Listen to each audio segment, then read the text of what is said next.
शेतकरी बंधूंनो नमस्कार. मी ॲग्रिकॉस खुशाल सोने. मित्रांनो, कांदा पिकात मार्गदर्शन करत असताना जर तुम्ही नवीन असाल तर 100% आपले प्लॉट आपल्या कृषी तज्ञ शेती सल्लागार रजिस्टर करा. मित्रांनो, लय खर्च नाही परंतु 100% आम्ही उत्पन्न काढून देतोय. सर्वात महत्त्वाचं, प्लॉट पण अतिशय सुंदर असतात. आता जर बघितलं आपण ह्या प्लॉटमध्ये आलेलो, हा प्लॉट काय मार्गदर्शनाखाली नाहीये. मित्रांनो, जर बघितलं तर कांदा पिकामध्ये पीळ पडण्याचा प्रादुर्भाव जास्त वाढतोय.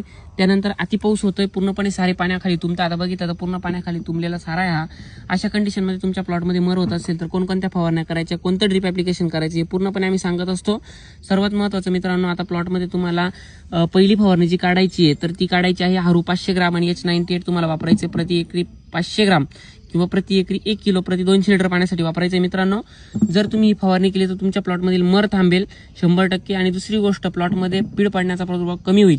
दुसरी गोष्ट, जर प्लॉटमध्ये मित्रांनो पीळ पडण्याचा प्रादुर्भाव का वाढतो, आता बघितलं तर आपण पोग्यामध्ये पाणी गेल्यामुळे ज्यावेळेस आपण साऱ्यामध्ये कांद्याची पात खुडतो आणि लावतो तर त्यावेळेस त्या पोग्यामध्ये पाणी जातं. पाणी गेल्यामुळे वरून नत्राचं प्रमाण वाढतं आणि खालून बी नत्र वाढतं.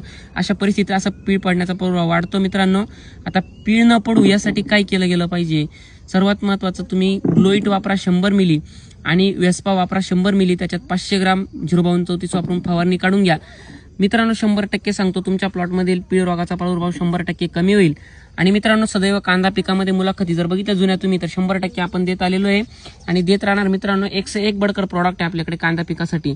तुम्हाला जर विश्वास असेल तर 100% प्लॉट रजिस्टर करा. खात्री आणि गॅरंटी कृषी तज्ञ शेती सल्लागार तुम्हाला देईल. बाकी फक्त फवारण्या करायचं काम तुमचं आहे.